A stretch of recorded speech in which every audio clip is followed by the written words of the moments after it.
But I've been reading, trying to read through the classics, to get a little more culture into my life. And here's what I've discovered. I am an idiot. Reading the classics is hard. It's all in English, and which is my native language.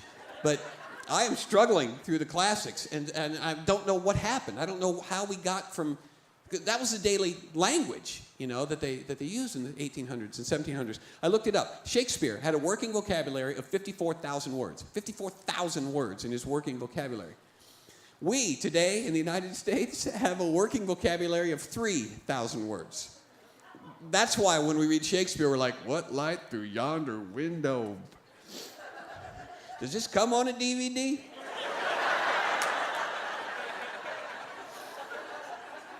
And it kind of put me under the pile a little bit, It kind of made me think, gosh, I'm not as sharp as I thought I was. If I'd have been born in the 1700s, presumably, children had a bigger vocabulary than I had, which means I wouldn't even be able to recite fairy tales to kids because I'm not smart enough, I'd have to be like,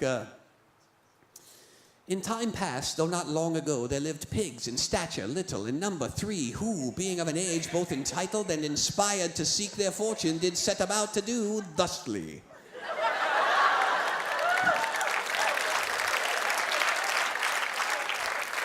When they had traveled a distance, pig numbered first spake, saying, Hearken, brethren, heed this tempestuous realm. Tarry we long from hearth and home, we shall fare, I fear, not well. And so, being collectively agreed, but individually impelled, the diminutive swine set about each to erect for himself an abode. Pig number 1 did construct his house from straw. Pig number 2 did likewise, though rather not from straw, instead from sticks. Meanwhile, unique in his imaginings, pig number 3 did erect as his domicile, stalwart and garish, a structure made from brick entirely.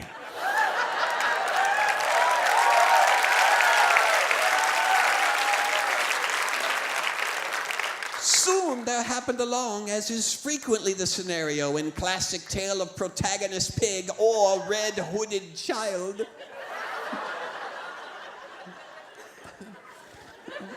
a wolf. Carnivorous nature in full season, he called out to the straw-ensconced swine, saying, Pray thee, little pig, grant me entrance.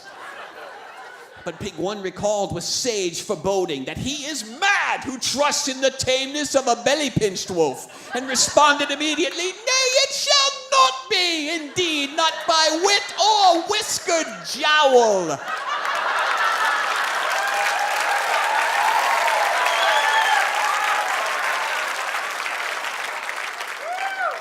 Prepared for this most expected response, the wolf replied immediately, Then steel thyself, little pig. Forthwith shall I endeavor, by employing means both huffing and puffing, to dismantle yon flaxen fortress. Whereupon there issued forth from the wolf an exhale of gale proportions, that quickly rendered straw hovel to dregs and dross, and carried aloft piglet and shattered quarters both.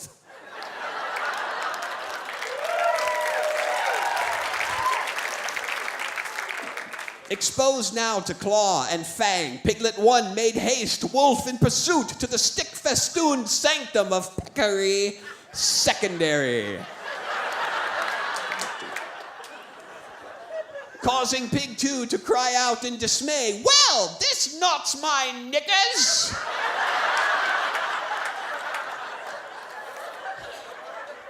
The marshalling of feral wolf to my doorstep is nowhere among those endeavors amenable or congenial. 1,000 pardons, squealed 2. 1. 'Twould seem the beast's baneful breath has purged me of home and sound judgment alike. The mighty maelstrom of the wolf's exhale splattered second swine's shack and shortened his sanctimonious scolding simultaneously.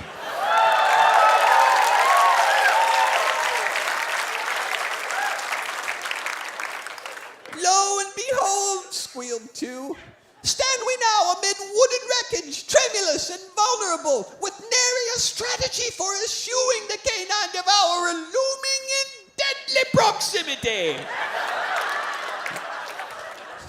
strategy, squealed one. While 'tis noble to contemplate tactical particularities, pressed as we are with the time restraint forbidding detailed strategical conversations, I would urge we run!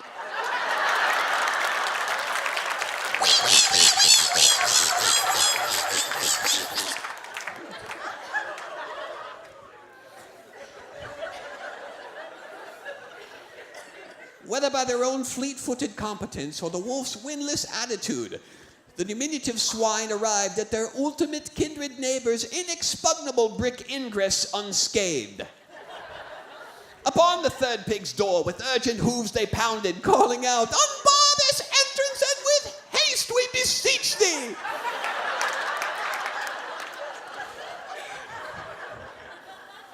The third pig hailed from the American colonies.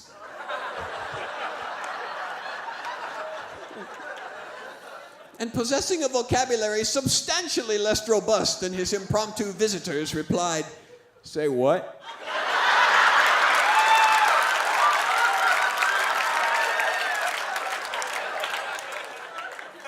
"Seek we sanctuary," they implored on the verge of hysteria, "lest we fall forthwith to the ravenous appetency of yonder approaching carnivore." Still confounded by their importunate words, Pig 3 did render ajar his portal, whereupon 1 and 2 spilled through and collapsed beyond the threshold, enervated. So y'all just wanted to come in? You could have said that.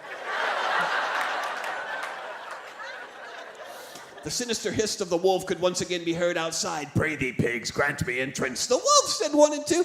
"Wolf," said 3. "What you suppose he wants?"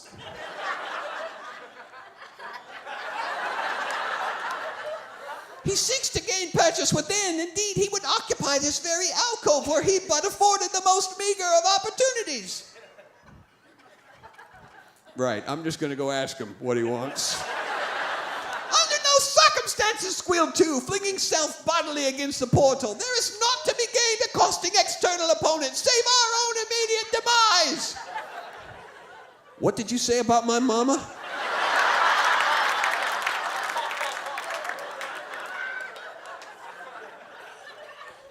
House and occupants were again engulfed in a malevolent blast of wolfish wind. The foundation shook, the frame rattled, and lo, to the astonished eyes of piglet and encroaching scoundrel alike, stood the third pig's lodging undaunted. Good news for you pig fans. Aghast and dismayed, Pig 2 queried of 3, "How does, against such relentless and torrential onslaught, this domicile endure?" Pig 3, puffed out chest, tapped a hoof to the hearth and responded, "It's American made."